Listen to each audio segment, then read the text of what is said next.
Over the past week and a half, I've been covering the Venice Film Festival. It was my first time doing so, which was so exciting to watch some great movies, some underwhelming movies, and at least one bad movie. Today, we're going to rank every movie I saw at the Venice Film Festival, from the worst to the best.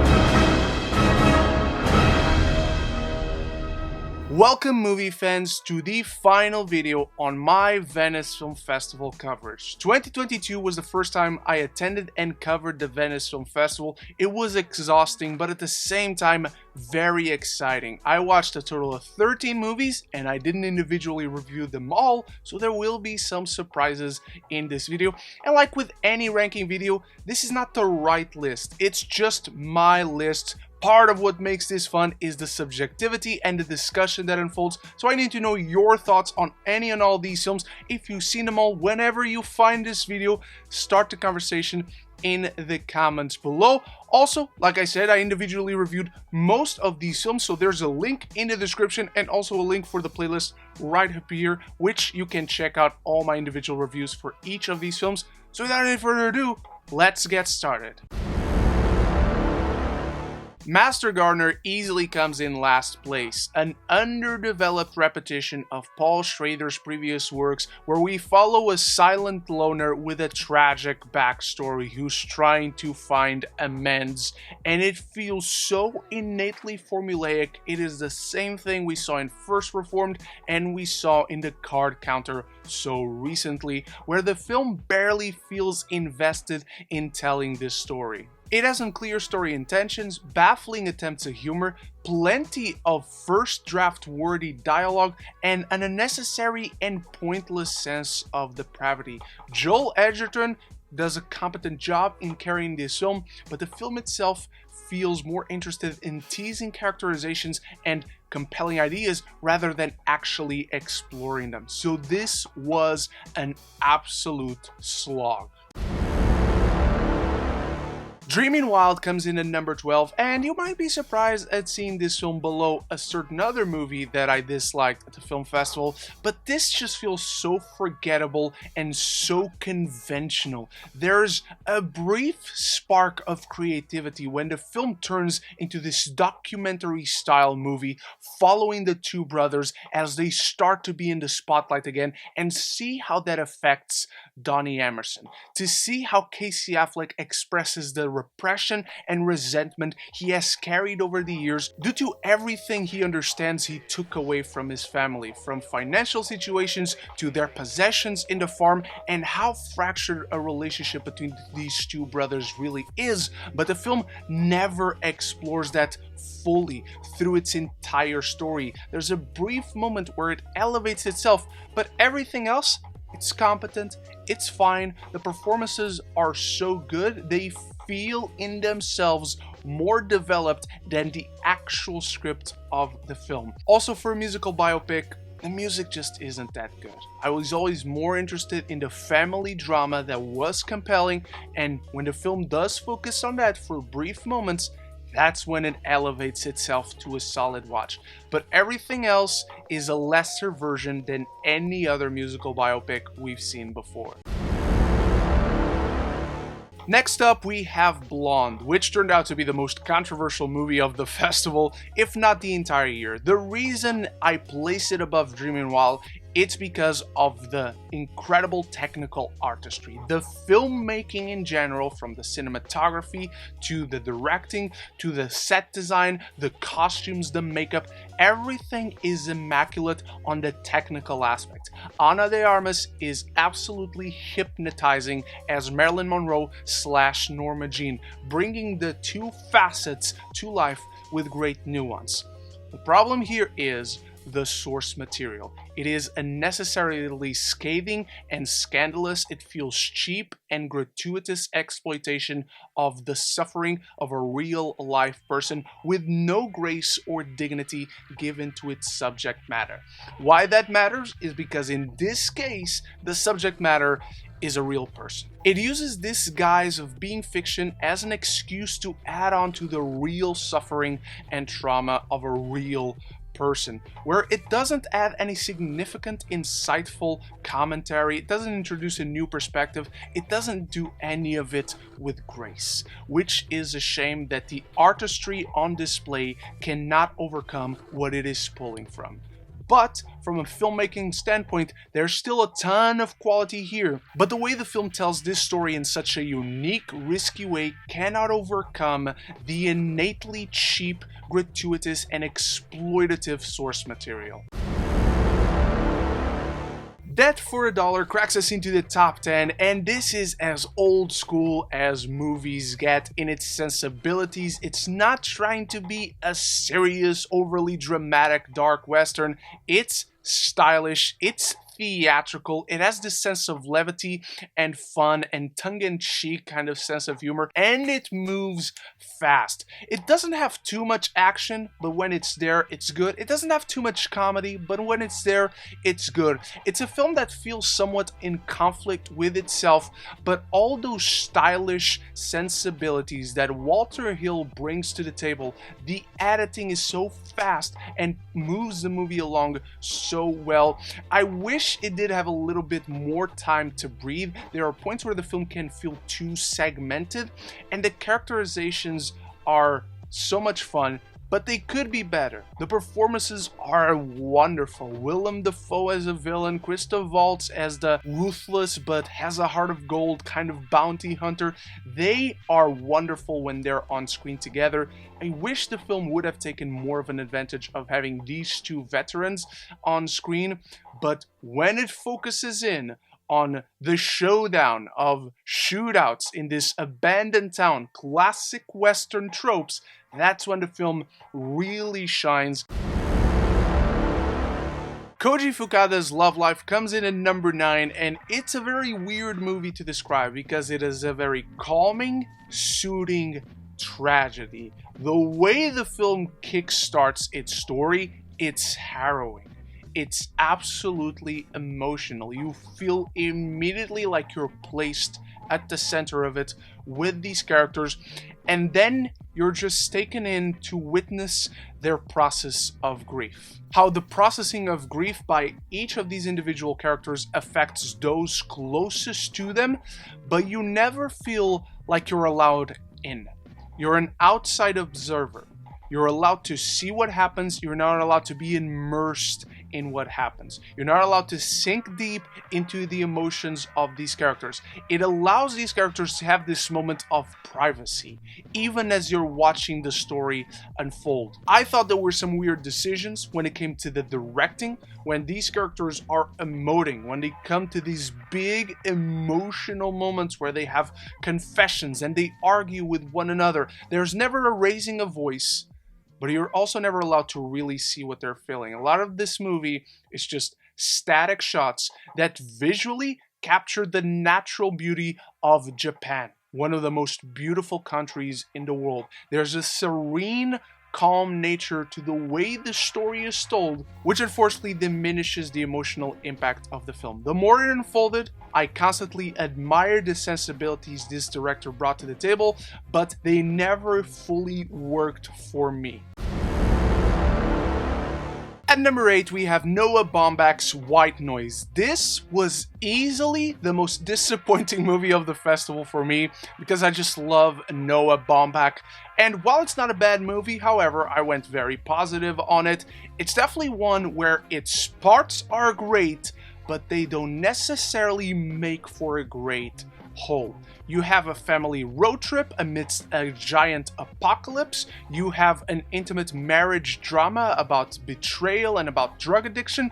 And you also have a quirky family dramedy about these very unique characters with very unique sensibilities that are set in this world where it doesn't feel like it's quite modern day, but it also doesn't feel quite like it's the 80s or 90s as we know them. That's one of the most interesting aspects of the film, where you have this unique family riddled with interesting personalities that all of them make these interesting pairs with one another, with personalities clashing, but ultimately never feels like the film taps it to what it wants to be or what it could be, that this film feels, it flows, it happens like it wants to be a musical. There's so many moments where just adding a musical number would not feel out of place, where you have this mix of tones and genres constantly blending in, but they don't ever fully blend in. They transition into one another through the movie's 3 acts,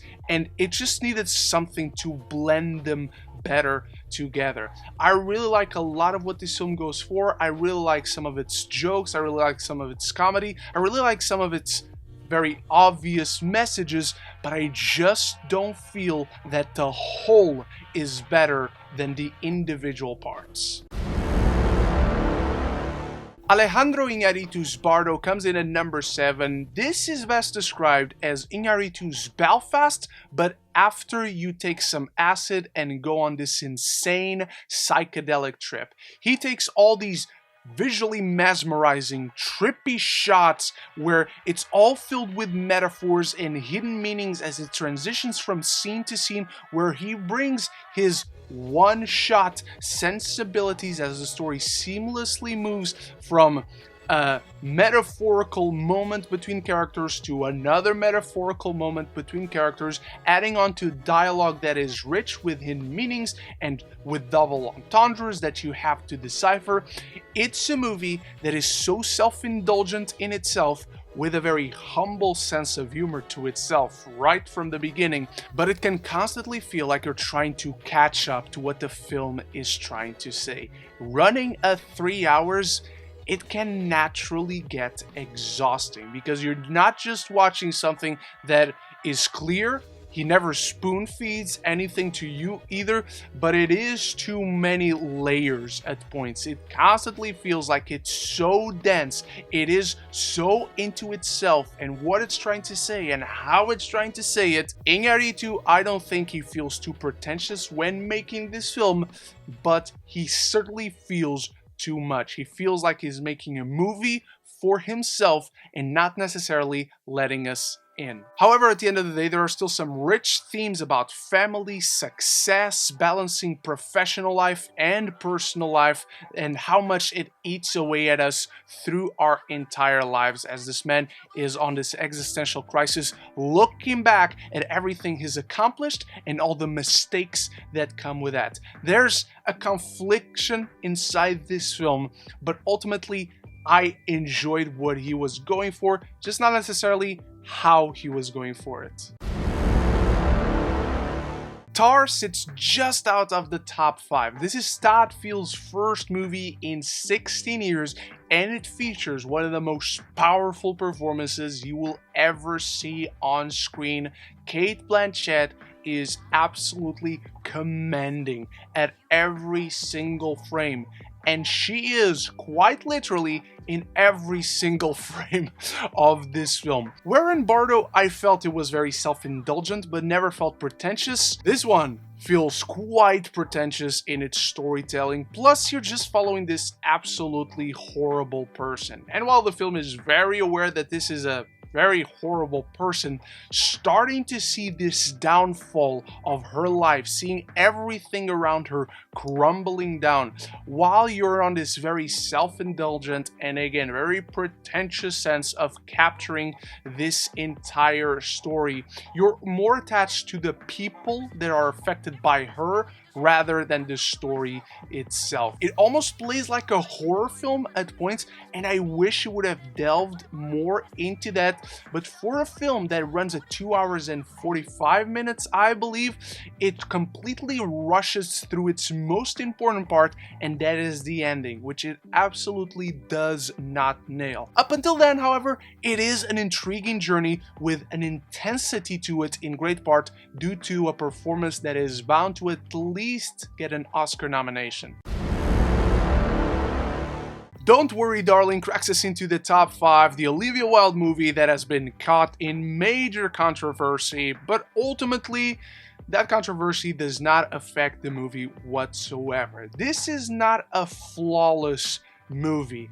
Coming to the third act, it crumbles quite a bit under its own ambition. But ultimately, this is an engaging, paranoia-inducing thriller that immerses you into this world of uncertainty, where you see a woman's seemingly perfect life starting to show cracks as she begins to think she's insane. She begins to doubt the entire world around her, and you yourself as an audience never know what to believe. It has elements and symbolism of Alice in Wonderland, of Stepford Wives, of The Matrix. There's a little bit of Westworld mixed into there that makes things so interesting and unpredictable as it unfolds. Florence Pugh is an absolute force of nature in this film. The ensemble is all great. There's some really nice comedy. There's some really nice nuances to the hidden meanings and symbolism present in the film. And then there are some hidden meanings and symbolisms that do not get a follow through, that are set up but unfortunately are never paid off. As deep as the film sinks into the mystery, when it comes to the payoff, it doesn't have time to sink its teeth any deeper. Once we find out the reveal by the end of the film, it's time to wrap anything up, and there's just one too many loose threads. The Whale comes in at number 4. The Fraser Song has begun. This is such a heartbreaking performance that at every moment feels genuine. I never knew Brendan Fraser had this in him. He is so powerful in this role. It is absolutely heartbreaking to watch him deliver such an incredibly moving performance of an unbelievably kind man that feels like he's a light in a cold, dark world. The film is very intense, being set in just this one apartment through the span of 5 days. There's a character that I don't think fulfills his purpose entirely well, but this is a movie entirely carried and dedicated to a single performance, and that performance raises the bar for everything around it. The dialogues, the characterizations, the interactions all feel fluid, all feel natural. This film earns every single step of the escalating drama that unfolds in this small apartment of this gargantuan man who has coped with his trauma, with his depression, and with a tragedy that is his entire life, and how much that is costing him at this moment. And I'm just so happy to see Brendan Fraser getting all the accolades he deserves. Quickly, before we dive into our top 3, don't forget to let me know your ranking of the movies I saw at the Venice Film Festival in the comments below, or just any movies you maybe have seen at the Venice Film Festival, if you were there at any point, anything and everything down there. And if you're enjoying this ranking video, if you enjoy any of the reviews from my Venice Film Festival coverage, or if you just love movies and TV, this is the place to be, so consider clicking that subscribe button and you won't miss any future conversations on your favorite movies and TV. The Banshees of Insurance cracks us into the top 3. Martin McDonagh's sharply witted, bleak drama about two friends falling out. The toxicity of a manly relationship where they just can't talk about their feelings, but ultimately it's a film about letting go of repression. Let go of the drama, let go of your grievances, just be nice to one another. The juxtaposition of the drama unfolding and how witted these characters are just work so well. You're allowed to laugh in the face of ridiculousness, but then eventually the payoff is real, earned drama and emotion. And that's what Martin McDonagh does so well. His movies entirely live by this script that is brought to life by two sensationally nuanced performances by Colin Farrell and Brendan Gleeson, giving us some of their career best work where they start out as children bickering, looking more and more ridiculous, but then how this escalates, how this starts to affect the people and the small island of Inisherin around them, reflecting the Irish Civil War happening in the mainland. This is a film that just knows when to make you laugh, it knows how to make you laugh, and it also knows how to earn some tears. This was a wonderful surprise, and it is one that I will not soon forget. It's one of those films that teaches you some lessons that definitely stick with you. At number 2, we have Bones and All, Luca Guadagnino's tender look at the marginalized members of society, where these two characters who are cannibals are viewed as addicts. It's not so much that they eat people, but how does this condition, how do these urges eat away at them? What has caused them to be on the sidelines of society, to not be accepted, but how ultimately people like this still earn for genuine emotional connection, finding two lost souls that connect through the loss, through the trauma, and through being abandoned by those closest to them. It's a beautiful combination between the best elements of a horror film and the best elements of a romance, where it will make you afraid of being a part of this world, but so sympathetically connect you to the broken humanity inside each and every one of these characters in this tragedy, where their flaws are what brings them together, but can ultimately also break them apart. And Luca Guadagnino is able to seamlessly capture it in such an intimate level, leading to a gut-wrenching crescendo and one of the most impactful third acts of the entire year. Florian Zeller's The Sun comes in at number 1. This was the most harrowing watch of the entire film festival for me. A deeply personal and intimate portrayal of mental illness, not just how it affects those afflicted by it, but those around them. The portrait of an entire family and the ramifications of the effects of depressions on us and our loved ones. A deeply caring and compassionate tale of mental anguish, fully invested in its characters, with strong themes of generational trauma and familial struggles, with two parents feeling utterly lost while on the surface their entire life feels in order, and we see how depression corrodes at them, how it starts to crack this seemingly perfect family that are trying their best to live through this arduous time. The writing is authentic and genuine. The performances are absolutely sublime. I have no idea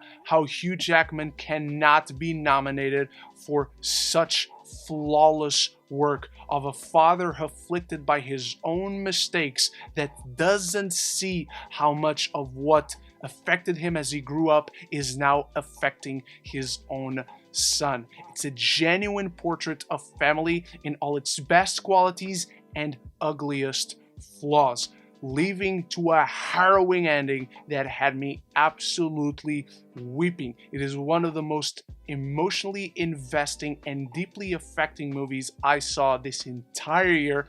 It feels entirely too personal and maybe too close, but that is why it comes in at number 1. And that is my ranking of all 13 movies I saw at the Venice Film Festival, from the worst to the best, some great ones, some underwhelming ones, but really only one truly irredeemable one. That's just my ranking. I need to know what you make of all these films, any others that I should add, that I should see up until the end of the year, anything and everything down there. Thank you so much for watching, and big shout outs to my channel members for always supporting the channel, and thank you for leading us to 4,000 subscribers as I was covering the Venice Film Festival. So until the next one, love each other and love the movies.